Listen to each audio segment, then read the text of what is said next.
up, nation? Hope you're having an awesome Tuesday. My name, of course, is Philip DeFranco. If you're not familiar, this is where I talk about news type stuff and things that matter to me today. For those keeping track, yes, I am on a different set today. That is because I'm in San Francisco for the next 2 days on business. It's not evil business. This is just fun. Also, I'm extremely tired and stupid. And so with that said, let's talk about the news. And the first thing I want to talk about are Subway sandwiches are even less appealing than they already were. And that is because a Subway sandwich artist put his penis on some of the bread in the store, took a picture, and posted it to Instagram. But what filter did he use is the real question. Perhaps a lo-fi to show that his penis means business and to bring out the warmth of the bread. Or Nashville to soften the fleshy tones. This became a story after several photos were sent to HuffPost Weird News. And the pictures showed two guys in Columbus, Ohio, both molding breads into penises and then, putting their own on them. One of the men, Cameron Boggs, also went onto Instagram to admit, "Today at work I froze my pee in a water bottle." He posted it and later deleted it, but guess what? It's the internet, son. It's there forever. Sorry. In an interview, the employee who made the signature bread, his woman, he said, "Yes, I did do it, but I didn't do it at work. It was at home. This isn't something I'd ever do at Subway." Because a man who puts his penis inside of bread still has standards. The update to this story is both of these guys have now been fired. I imagine because if you're Subway, you don't want to be known for both shitty sandwiches and dicks inside of them. So there you go, nation. Live in constant fear that someone else's body fluids and parts and things have been on and in your food. But that might actually not be the most disgusting fast food news of the day. China's official media says that the KFCs in Beijing have ice cubes that are 12 times dirtier than toilet water. CCTV reporters sent these ice cubes off to a lab, found that they contain 20 times the bacteria than the national limit. And it's not just like, ew, bacteria, like consuming this, you could get diarrhea, you could get dysentery. KFC has now apologized, saying they are going to sterilize the ice machines, but the main point,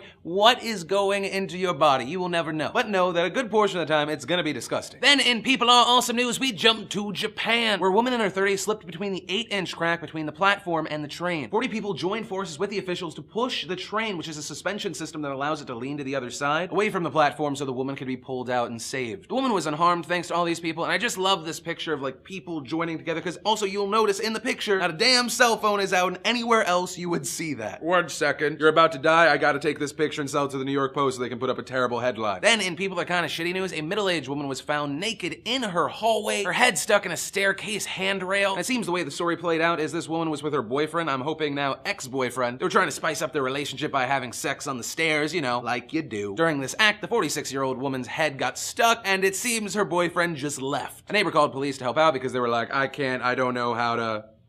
This is just really weird for me. We're just not at this level of friendship yet. We just live next to each other. But the woman is fine. Police believe alcohol may have been involved. But I guess the main point of this story is this woman really got railed.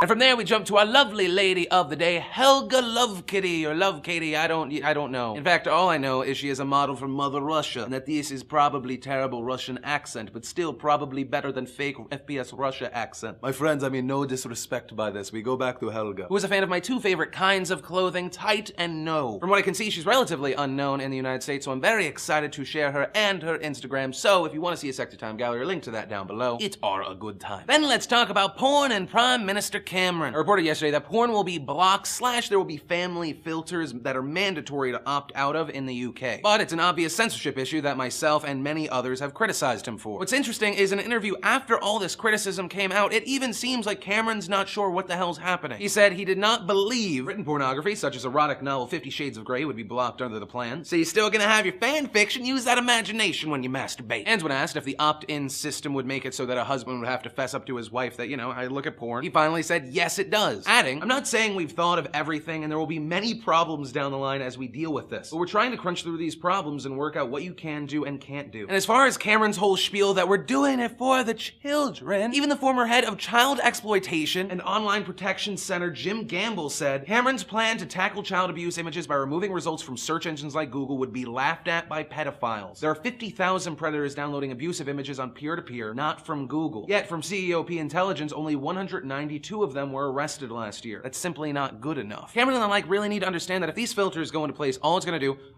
arguments in marriages. Good job for that. More people are going to use proxy servers, and when you search cunt on Google, instead of a picture of a lady's vagina, it will be, you know, Cameron's face. Big, stupid, dopey face. That is something that deeply disturbs me, but I think many people need to see. You know, in general, we are growing as a society, but we have to remember there are many places that is not a thing. Many places not advancing. Many places backpedaling. For example, right now it is not awesome to be gay in Russia. We take a peek at St. Petersburg Gay Pride 2013. What began as a peaceful march turned extremely violent thanks to anti-gay protesters. Gay rights supporters were beaten, smoke bombs went off, they detained the evil homosexuals. Then we talked about when Russia put through the anti-gay propaganda bill. Then just this past week, 4 Dutch citizens were tried for a gay propaganda crime because they were making a documentary. And they asked people, including minors, what they thought about homosexuality. And because of this, and it's probably meaningless because I'm just one fucking person, since Russia's hosting the 2014 Olympic Games, I'm just not gonna watch it. I'm not gonna take part of it. You can call it a boycott. What about all the openly gay athletes, the gay reporters, people that are going to be going to this event that technically, if they talked about themselves on camera or in some way, they could be detained? It's bullshit, and I tip my hat to these fucking brave people going out and marching for what they believe in, knowing that there will be violence against them because it has happened time and time again in the past and no one's protecting them. Then in international news, we have Obama moving forward with a plan he proposed 6 weeks ago. And that is with the approval of Congress, the US will be providing military support to Syrian rebels. That is said to include small arms, ammunition, and anti-tank weapons. In a letter released Monday, Martin Dempsey warned US military involvement would likely cost billions of dollars and include a range of risks for the forces involved. Dempsey adding, "This is no less an act of war, that it is not enough to simply alter the balance of military power without careful consideration of what is necessary in order to preserve a functioning state." That seeming like an obvious reference to Iraq and Afghanistan. Another thing these people are saying to keep in mind is in the past when America has given people weapons, hasn't always worked out perfectly. You know, sometimes those weapons get into the hand of the enemy. Sometimes those people then become the enemy. While others on the other side of the fence saying we have to do something that since this civil war started in 2011, 100,000 people have been killed. And the majority of those people, innocent civilians. So the question to you, nation, we've talked about Syria before. Do you believe that the US should be getting involved? Do you think other world powers like Russia will now be more heavy-handed than they already were? I'd love to know what you think, and we'll see what happens as the situation evolves. Remember to possibly be pelted with $50 worth of awesomeness from 4humanpeoples.com. Leave a comment down below. Maybe hit the like button, favorite, subscribe while you're at it. And a big thanks to the sponsor of today's show, netflix.com/PhillyD. You use that URL, you get a free month in streaming movies, and it helps out the show. But of course, as always, my name's Philip DeFranco. You've just been filled in. I love your faces, and I'll see you tomorrow, unless